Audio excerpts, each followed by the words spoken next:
Bonjour à tous les athlètes et à toutes les athlètes, bienvenue sur la chaîne de l'art du sprint. Donc nous voici aujourd'hui pour une nouvelle vidéo concernant on va dire un équipement un peu spécifique qu'on ne voit pas forcément de partout. Donc avec Nono on a décidé de vous faire une séance démonstrative sur une séance un peu particulière. Donc je te laisse présenter la séance sur la distance sur laquelle on va faire ça et le but de la séance. Bon très bien, alors pour ma part, bonjour à toutes et à tous. En fait, la séance, si vous voulez, elle consiste en... c'est de la course, mais avec en fait ceci. Donc ça en fait, si vous voulez, ça va créer de la résistance. Donc on laisse un peu une distance parce que vu que nous, notre corde, elle est un peu longue. Et la corde en fait, elle est rattachée. C'est ça. À des espèces de sangles. Des ceintures qu'on rattache autour du bassin. Et à travers ça, en fait, la séance, c'était 2 blocs de 3 x 30 mètres. Ça, en fait, si vous voulez, on commence par un bloc de 3 x 30 mètres. Et après, on récupère un peu, 2 minutes, 2 minutes 30. Et à travers la récupération, on enchaîne derrière avec 40 mètres. On récupère un peu. Et ensuite, on enchaîne avec 50 mètres. Là, on a fait un bloc. Et par la suite, on refait un deuxième bloc de la même manière. C'est ça. Donc là, on va aller tester tout ça. Et puis on revient après juste la session d'entraînement pour vous faire un retour et le ressenti de ce qu'on pense de cet équipement. A tout de suite.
Donc là on est de retour, on vient de finir la séance, un peu beaucoup fatigué, ça dépend comment on l'a forcé. Donc on va commencer par vous faire un petit point du ressenti. Vu que je sais que moi c'est la première fois qu'on utilise ça, au début j'étais un peu sceptique par rapport on va dire au tube, c'est un tube du domaine médical, c'est assez résistant. Mais j'avais peur qu'il casse et l'élastique, en gros, qu'il revienne sur nous, quoi. Mais au final, ça a prouvé le contraire. Et au niveau de la qualité, il n'y a rien à dire. Je sais que j'avais déjà commandé quelques équipements chez Jima Sport. Donc c'est ceux chez qui j'ai commandé ce matériel. Et franchement, la qualité, rien à dire. Et puis voilà. Et toi, je te laisse dire ton ressenti sur la qualité du matériel. Honnêtement, moi je veux dire voilà ce que j'ai ressenti. Déjà d'une, comme il dit Hamdi, je m'y attendais pas en vérité. À Didi, je m'y attendais pas. Parce que ça, on croirait que ça se déchirerait facilement. Parce que quand vous tirez déjà sur le matériel, l'élastique, on sent que la résistance, en fait, elle n'est pas comme si vous tirez sur une vraie corde. En fait, sur une vraie corde, vous sentez que ça tient, c'est rigide, c'est solide. Et là, quand on a couru, on a fait chacun notre tour, comme prévu. Et l'idée, c'est que quand vous tirez au début, en fait, vous vous y attendez pas. Parce que ça crée une résistance. Et la résistance, en fait, elle s'allonge. Donc, c'est pas une résistance brutale. Vous sentez pas que ça tire d'un coup.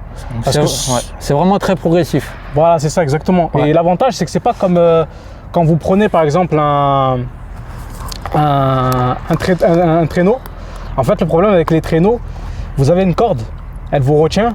Et la corde, en fait, quand vous allez tirer dessus, vous allez partir, elle va vous maintenir d'un coup. Donc si elle vous maintient, ça crée une résistance. Et c'est pas bon en fait pour votre course. Votre course, elle est détériorée. Que là, vous n'avez pas cette détérioration de la course. C'est ça, je suis totalement d'accord avec toi. Bah moi je trouve, du coup pour travailler une petite abeille, d'ailleurs une petite blague à part, on a croisé un gars qui nous a fait une petite blague que faut faire attention quand on attache les athlètes, ça peut être une certaine forme de maltraitance envers son collègue. Hein. Voilà. Et puis ouais, sinon, en gros, par rapport à la séance qu'on a effectuée, pour s'entraîner sur la phase en gros la phase d'accélération pour les départs, c'est franchement très bien. On va dire au début, vu que vous perdez en vitesse, bah vous avez le temps de vous concentrer aussi sur la forme de votre corps pour partir, pour bien rester incliné et pas vous relever tout de suite. Donc ça. Et puis toi, Nourdine? Moi je trouve que oui aussi, exactement, c'est ça, c'est qu'en fait ça aide aussi sur le départ en fait. Quand vous n'êtes pas forcément un bon partant, en fait ça va vous aider sur la phase en fait que nous on va avoir tendance à appeler le drive en fait. Le drive c'est vraiment la poussée. Et cette poussée en fait sur 30 mètres que tout athlète en fait devrait maîtriser pour avoir un 100 mètres qui soit à peu près déjà correct, et ben ça va vous aider beaucoup là-dessus. Et ça va en fait vous permettre déjà d'avoir une idée de comment vous pouvez créer la transition derrière. Parce qu'une fois que vous avez bouffé les 30 mètres, il faut trouver une solution pour que derrière vous ayez assez de gaz pour enchaîner et finir la course en beauté. C'est pour ça qu'en fait quand on a fait les courses sans l'élastique, ça nous a permis en fait de voir à peu près où on se situait, et en fait ça a créé un espèce de relâchement. On n'était plus relâché à 85%, c'était tranquille et c'était plus facile. Ouais, totalement d'accord. C'est ça. Voilà pour du coup cette conclusion. Donc du coup, je pense que la prochaine fois on fera une vidéo parce qu'avec ça aussi on peut tester la survitesse, on peut travailler la survitesse. Donc vraiment au début créer une tension plus ou moins élevée, et puis au coup de sifflet partir, et une personne devant, l'autre derrière qui doit suivre et qui est censé gérer la vitesse de l'élastique. Ah non, j'ai dit de la merde. Non, si, c'est ça. Ouais, c'est ça. En gros, la personne de derrière, elle doit gérer la vitesse de l'élastique qui lui est imposée en fait. Voilà, c'est ça. Parce qu'en fait, vous y attendez pas au début, on s'y attendait pas. En fait, c'est, si vous voulez, quand je suis parti et que Hadidji il était derrière, quand ça a créé cet effet-là, il a senti, je le voyais arriver vite. Je me suis dit, mais attends, mais qu'est-ce qui se passe? J'ai fait quelque chose. En fait, ça absorbe l'élastique, il absorbe cette force qu'on a créée en fait en partant. Ouais. Et du coup, en fait, la personne derrière, elle est poussée, elle est tirée. Elle est tirée, c'est ça. Mais vu que je m'y attendais pas, la vérité, j'ai failli tomber. Hein. Ah oui. Non, c'est impressionnant, je trouve. C'est impressionnant. Et puis voilà tout. Si vous avez si vous avez des questions ou vous voulez voir des vidéos du matériel à tester, je sais pas, ou peu importe, hein, vous nous le faites voir en commentaire. Et puis voilà quoi. Si toi, Nourdine, t'as autre chose à ajouter?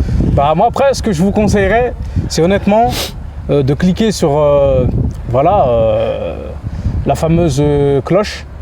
Dit que on reçoit les notifications et vous abonner. Ouais. Vous abonner, comme ça vous aurez de plus en plus de vidéos. Ouais. Et puis n'hésitez pas à aller sur notre page Instagram. Vous découvrirez pas mal de choses et ça peut aussi vous aider, vous, derrière, à vous améliorer et nous donner nous aussi des petites choses à améliorer. Ouais, des astuces, des idées. C'est ça, exactement. Même pour la caméra, pour plein de choses. Et nous, on est preneurs, on est à l'écoute de tout. C'est ça. On est à l'écoute de tout. Il y a... Merci à vous. Et des belles choses à faire, je pense. Et puis voilà. Donc merci à vous. Exactement. Merci Passez à toi. Une bonne journée. À la prochaine. Ça marche, on fait comme ça, nickel. À tous. À plus les athlètes. À plus les athlètes. Allez, ciao.